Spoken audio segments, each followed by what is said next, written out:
নমস্কার, কেমন আছেন সবাই? আশা করি সবাই খুব ভালো আছেন। আজ মঙ্গলবার, এখন বাজে 10টা। আজকে লোটে মাছ নিয়ে এসেছি আর একটা ছোট্ট ইলিশ। মুনমুন বাজারে গিয়েছিল, আমাদের সামনেই মোড় থেকে এনে দিয়েছে। বললো, বৌদি, আমি বললাম তুমি কোথায় গিয়েছিলে? বললে বাজারে গিয়েছিলাম, সামনে মোড়ের মাথায়। আমি বলি কী কী মাছ এসছে গো? তা বললো, বৌদি ইলিশ এসছে, একটু ছোটো, তোমাকে এনে দিতে হবে? তো আমি বললাম দাও, যাও একটু এনে, তোমার হয়তো উঠতে উঠতে দেরি হয়ে যাবে। তাই ওই ইলিশটা এনে দিয়েছে আর লোটে মাছটাও এনে দিয়েছে। এরকম একটু গুছিয়ে গেছে, যদি কেউ দেয় তাড়াতাড়ি হয়েও যায়। ওই জন্য একটু রান্নাটাও করতে করতে জানি না আমার মাম্মাম কখন উঠে যাবে, গেলে তখন রান্নার তো আরও দেরি হয়ে যাবে। আর বড়োবাবুকে তো খাইয়ে দিয়ে পাঠিয়ে দিয়েছি স্কুলে, এক তরকারি ভাত করেছিলাম, ও খেয়ে চলে গেছে। ছোটোটা এখন ঘুমাচ্ছে, 10টা বাজে তাও ঘুমাচ্ছে জানেন। সকালটা খুব ডিস্টার্ব করেছিল, 8টার দিকটা একটু কান্নাকাটি করছিল, জানি না কেন কী হয়েছে। আবার একটু ঘুম পাড়িয়ে দিলাম, খাইয়ে এবার একটু ঘুমিয়েছে। আমি এবার এদিকটা সামলে নিচ্ছি। কতটা তেল বেশি হয়ে গেছে জানেন, ওই জন্য তেলটা একটু ঝাড়িয়ে নিয়েছি। আর আজকে ইলিশটা আমি কোনো ভাপা করবো না, কোনো ঝালও করবো না, কিছুই দেবো না এর মধ্যে, শুধু একটু ফোড়ন দিয়ে দিয়ে গাটি কচু আলু দিয়ে পাতলা করে করবো। একটু গাটি কচু আলু দিয়ে তো এর আগে কখনো করিনি, দেখা যায় কেমন লাগে। আর মাছটা খুব সুন্দর গন্ধ বেরোচ্ছে জানেন। ছোটো হলে কি হবে, মনে হচ্ছে ভালোই হবে মাছটা। একদম হালকা পাতলা করে রান্না করব, একটু ধনেপাতা উপর দিয়ে ছড়িয়ে দেবো, আর তো রোজ যেমন দিয়ে একটু ভাজা মশলা উপর দিয়ে দেবো, দিয়ে ব্যাস, আর বেশি কিছু দেবো না। আর লোটেটাও ঠিক ওরকমভাবেই করব, বেশি মশলাপাতিও দেবো না। বড়োবাবুটা থাকলে জানেন খুব সুবিধা হয়, বোনটাকে একটু ধরতে পারে, অনেকগুলো কাজও এখন করে দেয় টুকিটাকি। আর ও স্কুল যাওয়া মানে আমারও দেরি হয়ে যায় সব কিছু। আর আজকে তো জানি না কী হবে, প্রচুর জামা কাপড়ও জমে গেছে, সেগুলো পরিষ্কার করতে হবে। এদিকে মাম্মামটা তো কী করবে জানি না, এখন তো ঘুমাচ্ছে। ঘরটা ঝাড় দিতে দিতে 5বার উঠে গেছে জানেন। 5বার উঠে যাওয়া মানে ওর কাছে আবার কিছুক্ষণের জন্য আমাকে থাকতে হবে। তাহলে আমি উঠেছি কোন ভোরে, সে আর এখন বাজে 10টা, এখনও আমার কোনো কিছু কাজ গুছানো হয়নি। এবার ওকেও তো কেউ ধরার নেই, মাম্মামের স্যার এসে গেছে তখন 6টার সময়, ও পড়তে চলে গেছে। আবার নামলো 9টার দিকে, নামার পরে খাওয়া দাওয়া করে স্নান খাওয়া করেই বেরিয়ে গেল স্কুলে। ও তো একটু সময় দিতে পারেনি বোনের পিছনে, আর আমাকে এদিকটা সামলাতে হচ্ছে, ওদিকটা সামলাতে হচ্ছে। আর আপনার দাদাভাই তো কালকে ফিরেছে অনেকটা রাত করে, সেই জন্য ও একটু ঘুমাচ্ছে। ওকেও তো কিছু বলতে পারছে না যে বাবুটাকে ধরো, সব দিকটা মানে একারই দেখতে হবে। ব্যাস, এটা হয়ে গেলে একটু ওপর দিয়ে ধনেপাতা দিয়ে দেবো, ভালোই লাগছে দেখতে জানেন। আর কচুগুলো অনেক দিন আগে নিয়ে এসছে, প্রায় 15-20 দিন হয়ে গেছে। আর কচুগুলো খুব সুন্দর কচুও, একটা দুটো একটু নষ্ট হয়ে গেছে, অনেক দিন হয়ে গেছে, তাই ভাবলাম যে একে আজকের এই মাছটা দিয়েই বানিয়ে নিই। মাছের ঝোলে তো ফুটে গেছে, মাছটা দিয়ে দিলাম, ওপর দিয়ে একটু ধনেপাতা ভাজা মশলা দিয়ে নামিয়ে দেবো। এদিকে দেখুন না, এখন তো সেই তোমার মাম্মাম তো একটু খেলছে, ঘুম থেকে উঠেও গেছিলো, ওকে খাওয়াতে খাওয়াতে আবার তার মধ্যে এটাকে বানাতে হচ্ছে। ও তো যখন তখন উঠে যায়, ওর তো কোনো ঠিক নেই। এবার ওকে স্নান করাবো দুপুরের জন্য, এটা ওটা করতে করতে দেরি হয়ে যাবে, আর সে খেতে খেতে 3টে-4টে বেজে যাবে। মানে বড়োবাবুর আসার প্রায় সময় হয়েও যায়, তখনই প্রায় আমি খাই। আর এখন তো ঠান্ডা পড়ে গেছে, ঠান্ডা পড়ে গেছে মানে খুবই ঠান্ডা পড়েছে, এই 3 দিন হচ্ছে এত ঠান্ডা পড়ে গেছে, মানে সন্ধ্যাবেলা তো বেরোনো যায় না, আর 5টা বাজলে মানে আর বাইরে ঘোরা যাবে না, এত ঠান্ডা। সবসময় তো হাঁচি কাশি তো লেগেই আছে। সকালে ঘুম থেকে ওঠার পর মেঝেতে পা দেবো, সঙ্গে সঙ্গে আমার হাঁচি কাশি শুরু হয়ে যাবে। ব্যাস, এটা হয়ে গেছে, হয়ে গেলে এবার লুটিটা বানিয়ে নেব। ওদিকে তো ওকে স্নান করাবো, ওর জলটাও রোদ্দুরে দিয়েছি।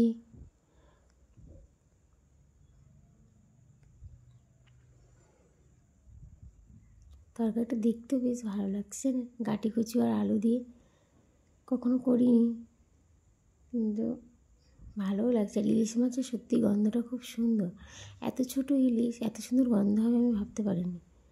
এখন মনে মনে হচ্ছে যে সে কটা একটু বেশি করে যদি নিতাম। ও বলেছিল বৌদি ছোটো ছোটো ইলিশ, আমি বললাম অল্প করে একটু এনে দাও। ও নিয়েছে এরকম অল্প। এখন মনে হচ্ছে যদি একটু বেশি করে নেওয়া যেত। বেশ বেশি করে নিলে কি হয়, ছোটো হলেও গায়ে লাগে না, একটু বেশি করে ঝাল ভাপা করলেও বেশ ভালো লাগে। আর যখনই দেখবেন কোনো জিনিস আপনার ভালো হবে, সেই জিনিসটা আপনি কম করে আনবেন। আর পরে যদি বেশি করে নেওয়া হয়, মনে হবে যে না হয়তো ভালো হয়েছিল, আর একদিন আজকে হয়তো ভালো হবে, একটু বেশি নিই, সেদিনটা কখনো ভালো হবে না। এদিকে লোটাটাও বসিয়ে দিয়েছি। এখন তো বাজে, মাম্মামকে এর মধ্যে আবার খাইয়ে দিয়ে এসেছি জানেন। খাইয়ে দাইয়ে দিয়ে ওকে রেডি করে আমার দাদাভাইকেও খেতে দিয়ে দিয়েছি, ও তো বেরিয়ে যাবে।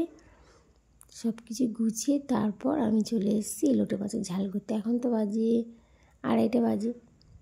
এখন ও বাচ্চাটাকে ওরা নিয়ে একটু খেলাধুলা করছে। সুস্মিতা আছে, সুস্মিতার 2 মেয়ে আছে, খেলছে। বাইরে আমি বললাম আমি একটু তরকারিটা বানিয়ে নিই। লোটে মাছটা সকাল 10টায় মাছ দিয়েছে, সেই মাছ ফ্রিজে রেখে দিয়েছি। আমি 2-3 বার বেরও করেছি রান্না করবো বলে, আবার যখন মামাম দেখছে একটু দুষ্টুমি করছে, কান্নাকাটি করছে, তখন আবার রেখে দিচ্ছি। এইভাবে আমাকে সবসময় করতে হয় জানেন। আর বড়োবাবু থাকলে তো অতটা চিন্তা হয় না। যেন ওকে নিয়ে বললাম যে বাবু তুমি একটু তরকারি একটু নাড়াচাড়া করে দাও তো, ও একটু দেয়, তখন একটু সুবিধেও হয়। পেঁয়াজ টমেটো একবারে আমি কেটে রেখেছিলাম, সেটাকেও দিয়ে দিয়েছি। আর সব সময় যেন একই রকম রান্নাবান্না করতে ভালো লাগে না। সেই জন্য ভাবলাম যে ওই পেঁয়াজটা আগে কখনো ভেজে নিই, মশলাটা বানিয়ে নিই। আর রান্না করতে করতে ধৈর্যও নেই, সেই জন্য সব একসঙ্গেই দিয়ে দিলাম। আর এখন এই ঠান্ডার সময় একটু ঝাল ঝাল লোটে মাছ হবে, যে কোনো তরকারি একটু ঝাল ঝাল হবে, বেশ ভালো লাগে খেতে। আর গরমের দিনগুলো কী হয়, একটু হালকা পাতলা, একদমই মশলাপাতি ছাড়াই সব কিছু খেতে ইচ্ছে। আর শীতের সময়টা তো, ঠান্ডার সময় সব কিছু একটু বেশ স্পাইসি খেতে বেশ ভালো লাগে।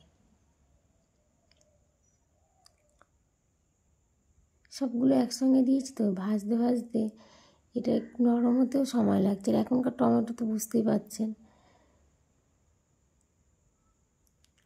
নরম হতে হতে যে কতটা সময় লাগবে তার কোনো ঠিক নেই। আর আমারও তো একটু ঠান্ডা ঠান্ডা লেগে গেছে। আবার মাঝখানে তো বড্ড ঠান্ডা লেগেছিলো, সেটাই সারতেও একটু সময় লেগেছে, আবার ঠান্ডা লেগে গেছে।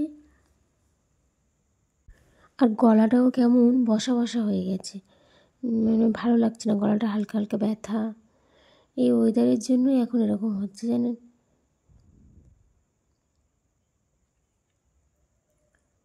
এদিকে মশলাটাও দেখুন কি সুন্দর তেলটা ছেড়ে গেছে মশলা থেকে।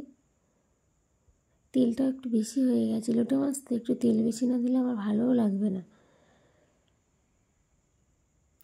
সব কিছু জিনিসে দেখবেন, আপনি যদি বলেন এই জিনিসটা আমি তেল দেবো না, সেটাকে আবার একটু তেল মশলা না দিলে সেটা আবার খেতে ভালো লাগে না।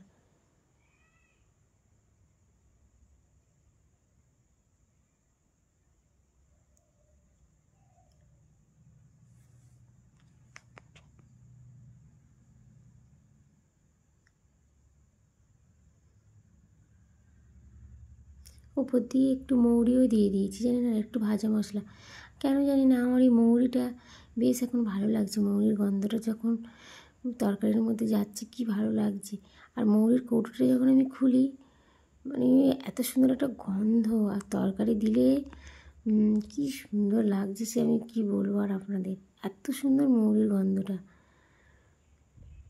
কিসের জন্য আমি মৌরিটা ভেজে রেখেছিলাম ঠিক আমার মাথায় আসছে না, কি একটা বানানোর জন্য জানেন। অনেকটাই মৌরি সুন্দর করে ভেজে আর গুঁড়ো করে রেখেছি। এখন প্রতিটা তরকারিতে মৌরিটা দিচ্ছি, ভাজা মৌরিটা, বেশ ভালো লাগছে খেতে। আর এই দেখুন কি সুন্দর হয়েছে উপর তরকারিটা, আর মৌরির গন্ধটা ঘরটা পুরো মোমো করছে। আর উপর দিয়ে একটু ধনেপাতা দিয়ে দিয়েছি, তাহলে ব্যাস এবার একটু নামিয়ে নেব। আর একটু রসা রসা মতো রেখেছি, খুব একটা শুকনো করিনি। এই লোটে মাছগুলো আপনি উনুনে রান্না করবেন, আর উনুনের ওই হালকা নিভানো আগুনে বসিয়ে রাখবেন, পুরো একদম কড়কড়ে হয়ে যাবে। কিন্তু গ্যাসে আমি দেখেছি সেই ভাবটা আমি আনতেই পারি না। মাঝে মধ্যে আগে যখন উনুনে রান্না করতাম, তখন লোটে মাছ পুরো শুকনো, কী সুন্দর লাগতো খেতে। আর এখন কিন্তু সেটা হয় না, গ্যাসে হয় না, কেন জানি না।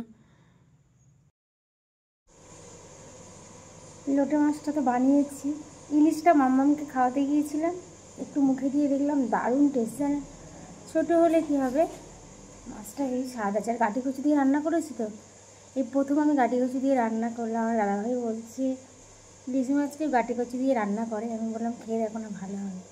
বলছে হ্যাঁ বেশ ভালোই লেগেছে তো। দারুণ হয়েছিল ওটা। আর এখন কী হয়েছে, আমার প্রতিটা তরকারিতে মনে হয় যেন একটু মৌরি দিই, আর মৌরির গন্ধটা খুব সুন্দর হয়েছে। নিজের রান্না তো নিজের প্রশংসা করতে নেই, সত্যিই বলছি সুন্দর হয়েছে।